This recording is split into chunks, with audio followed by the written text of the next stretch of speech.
ಇಂದೇ ಡೌನ್ಲೋಡ್ ಮಾಡಿ ಮತ್ತು ನಿಮ್ಮ ನೆಚ್ಚಿನ ಶೋಗಳನ್ನು ಆನಂದಿಸಿ.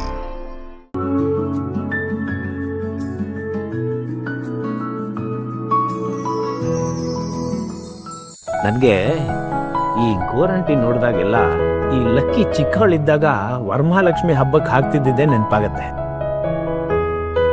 ಸಾಕ್ಷಾತ್ ಮಹಾಲಕ್ಷ್ಮಿ. ಅಮ್ಮ, ನಮಗಂತೂ ಕೇಳಿ ಕೇಳಿ ಸಾಕಾಗೋಗಿದೆ ಅಮ್ಮ. ಬಿಡೆ, ನಿಮ್ಮಪ್ಪ ಇದನ್ನ ಈ ಕತೆಗಳನ್ನೆಲ್ಲ ಇನ್ನೆಷ್ಟು ದಿನ ಹೇಳ್ತಾರೆ. ಇದು ಲಕ್ಷ್ಮಿದು ಕೊನೆ ಗೋರಂಟಿ ಅಲ್ವಾ ಮನೆಯಲ್ಲಿ. ಲಕ್ಕಿ, ನಿನ್ ಚಿಕ್ಕ ವಯಸ್ಸಿನ ಕತೆಗಳೆಲ್ಲ ಏನೇನಿದೆ ಇವಾಗಲೇ ಕೇಳ್ಕೊಂಬಿಡು. ಆಮೇಲೆ ಈ ಮನೆಯಲ್ಲಿ ನೀನು ಇರಲ್ವಲ್ಲ, ಕುತ್ತಿಗೆ 3 ಗಂಟೆ ಬಿದ್ಮೇಲೆ ಜವಾಬ್ದಾರಿಗಳೆಲ್ಲ ನೇತಾಡ್ತಿರ್ತವೆ. ನೀನೇನು ಹಾರೈಸ್ತಿದ್ಯೋ ಹೆದರಿಸ್ತಿದ್ಯೋ? ಎರಡೂ ಅಲ್ಲ, ವಾಸ್ತವ ಹೀಗಿದೆ ಅಂತ ಹೇಳ್ತಾ ಇದ್ದೀನಿ. ಅಮ್ಮ, ಅಕ್ಕನ ಮದುವೆಗಿನ್ನೂ ಟೈಮ್ ಇದೆ ಅಲ್ಲ, ಆಗ ಗೋರಂಟಿ ಹಚ್ಚಲೇಬೇಕು ತಾನೆ. ಇದೇ ಕೊನೆ ಅಂತಿದ್ಯಲ್ಲ. ಆವಾಗ ನಾವು ಈ ತರ ಗೋರಂಟಿ ಹಾಕಕ್ಕಾಗತ್ತೇನೋ? ಬ್ಯೂಟಿ ಪಾರ್ಲರ್ನವ್ರು ಬರ್ತಾರೆ. ಹೇಗಿದ್ರು ದೊಡ್ಡ ಮನೆ ಮದ್ವೆ ಅಲ್ವಾ. ನಾನು ಮದುವೆ ಆಗಿ ಹೋದ್ರೂ ನಾನು ಈ ಮನೆ ಮಗಳೇ ಅಲ್ವಾ ಅಮ್ಮ. ನನಗೆ ಯಾವಾಗ ಬರಬೇಕು ಅನ್ಸುತ್ತೋ ಅವಾಗೆಲ್ಲ ಬಂದು ಹೋಗ್ತೀನಿ. ನನಗೆ ಯಾವ ಕೊನೆ ಅನ್ನೋ ಮಾತೆಲ್ಲ. ಕರೆಕ್ಟಾಗಿ ಹೇಳ್ದೆ ನೋಡು. ಏನ್ ಕರೆಕ್ಟು? ಮದ್ವೆ ಆದ್ಮೇಲೆ ನಾನು ನಮ್ಮಮ್ಮನ ಮನೆಗೆ ಎಷ್ಟತಿ ಹೋಗಿದ್ದೀನಿ? ಇವೆಲ್ಲ ಮಾತಿಗಷ್ಟೇ ಚಂದ. ನಾನು ನಿನ್ನಂಗೆ ತಿಳ್ಕೊಂಡಿದ್ದೆ. ಸುಳ್ಳು ಭರವಸೆನಲ್ಲಿ ಬದುಕೋದ್ಕಿಂತ ವಾಸ್ತವ ತಿಳ್ಕೊಂಡು ಬದುಕೋದು ಒಳ್ಳೇದು ಲಕ್ಕಿ. ನೀನು ಏನೇನೋ ಹೇಳಿ ಇವಳನ್ನ ಹೆದರಿಸ್ಬೇಡ್ವೆ. ನೀನು ನಿನ್ನ ತವ್ರ ಮನೆಗೆ ನೀನೇ ಕಿತ್ತಾಡ್ಕೊಂಡು ಹೋಗ್ತಿಲ್ಲ ಅಷ್ಟೇ. ನೀನು ಹಾಗಲ್ಲ ಕಣೆ.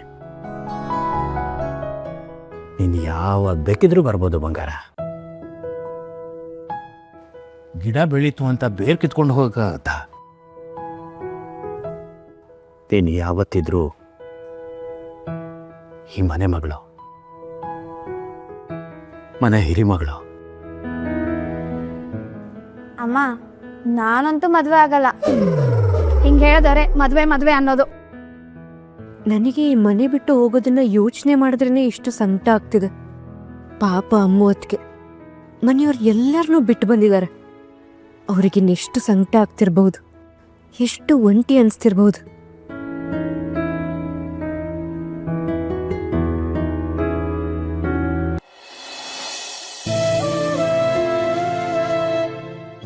ಮಕ್ಕಳಿಗೆ ಕಷ್ಟಗಳೇ ಗೊತ್ತಾಗದೇ ಇರೋ ಹಾಗೆ ಬೆಳೆಸೋದು ಅಪ್ಪ ಅಮ್ಮನ ಕರ್ತವ್ಯ. ಹಾಗೆ ಕಷ್ಟಗಳು ಬಂದಾಗ ಅಪ್ಪ ಅಮ್ಮನ್ನೇ ಅವಲಂಬಿಸ್ಕೊಂಡು ಬದುಕಬಾರ್ದು ಅನ್ನೋದು ಮಕ್ಕಳ ಗುಣ ಆಗಬೇಕು.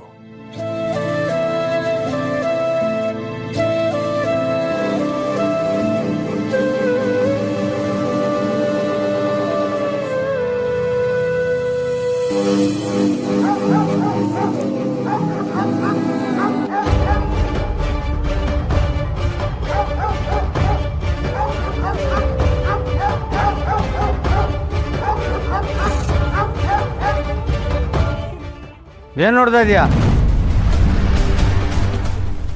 ಹೇಳು ಮಗ್ಗಿ, ಹೇಳು. ಹೇಳಿದ್ದಾನೆ ನಾನು ನಿಮಗೆ, ಹೇಳು ಕರೆಕ್ಟಾಗಿ ಅಂತ. ಕಲ್ತ್ಕೊ ಬರಬೇಕು ಅಂತ. ಕಲ್ತ್ಕೊ ಬರುತ್ತಾನೆ ಮೊದಲಿಂದ. ಹೇಳು ಹೇಳು ಹೇಳು ಮಗ್ಗಿ, ಹೇಳು ಫಸ್ಟಿಂದ.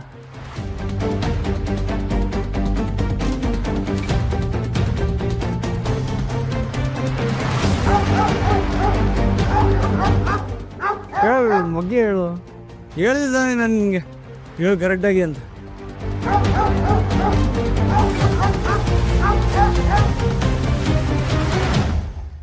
ಹಿಂಗೆ ಆಗಬೇಕು. ಹೇಳಿದ್ದಾನೆ ನಾನು ನಿಮಗೆ. ಆದರೆ ನೀನು ಒಬ್ಬಳೇ ಬರಬೇಡ, ಜೊತೆಲಿ ಸಂಜೀವನ ಕರ್ಕೊಂಡು ಬಾ.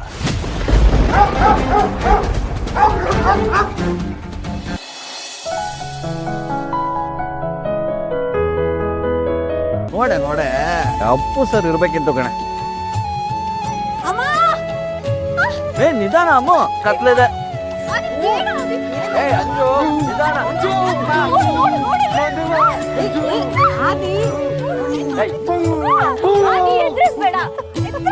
ನೆಮ್ಮದಿಯಾಗಿ ಒಂದು ಸಿನಿಮಾ ನೋಡಕ್ಕೂ ಬಿಡೋದಿಲ್ಲ.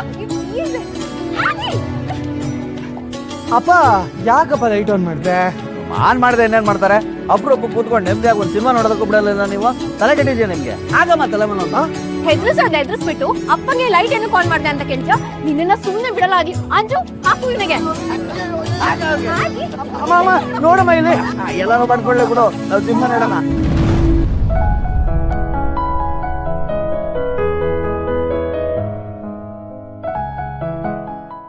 ಹೇ ವಿಮಲಾ,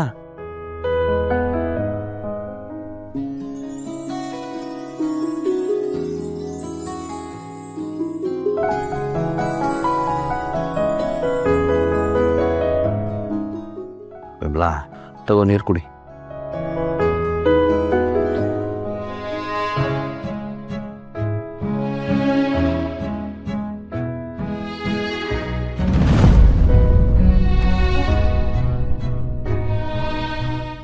ವಿಮಲಾ, ಅಮ್ಮು ಬಗ್ಗೆ ಯೋಚನೆ ಮಾಡ್ತಿದ್ಯಾ?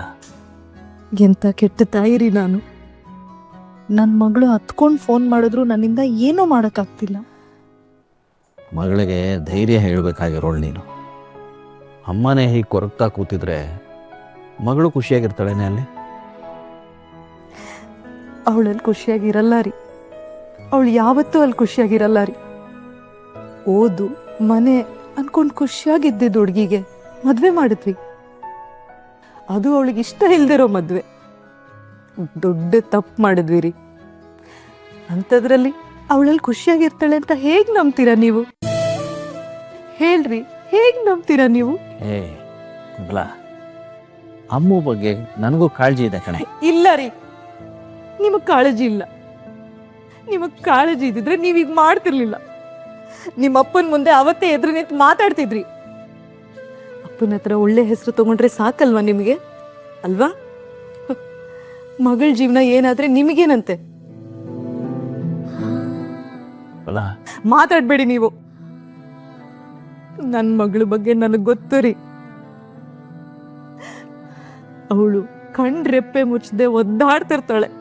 ಅವಳ ಸಂಕಟನ ಯಾರ ಹತ್ರನೂ ಹೇಳಕ್ಕಾಗ್ದೆ ಇರಕ್ಕಾಗ್ದೆ ಕುತ್ಕೊಂಡು ಕಣ್ಣೀರ್ ಹಾಕ್ತಿರ್ತಾಳ್ರಿ. ಒಂದು ದಿಮ್ ಬದಲಾದ್ರೇನೆ ನನ್ನ ಮಗಳಿಗೆ ನಿದ್ದೆ ಬರಲ್ಲ. ಅಂಥದ್ರಲ್ಲಿ ಹೊಸ ಜಾಗ, ಹೊಸ ಜನ. ನನ್ನ ಮಗಳು ಅಮ್ಮ ನನ್ನನ್ನು ಇಲ್ಲಿಂದ ಕರ್ಕೊಂಡು ಹೋಗಮ್ಮ ಅಂತ ಬೇಡ್ಕೊಂಡ್ಲು. ಅಯ್ಯೋ ದೇವ್ರೆ, ಅವಳು ಬೇಡ್ಕೊಂಡಾಗ ನನ್ನ ಎದೆಗೆ ಚಾಕುವಲ್ಲಿ ಚುಚ್ಚದಂಗಾಯ್ತು ರೀ. ನಮ್ಮಮ್ಮ ಏನ್ ಕಷ್ಟ ಪಡ್ತಿದ್ದಾಳೋ. ಕಷ್ಟ ಆಗ್ತಿದೆ ರೀ. ನಮ್ಮಮ್ಮ ನೆನ್ಸ್ಕೊಂಡು ಕಷ್ಟ ಆಗ್ತಿದೆ ರೀ ನನಗೆ.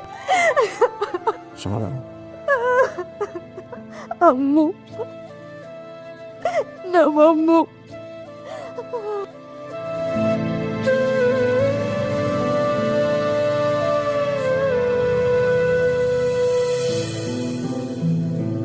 ಊರೆಲ್ಲ ನಿಂತು ಕೇಳಲಿ ಆದಿಲಕ್ಷ್ಮಿ ಪುರಾಣ.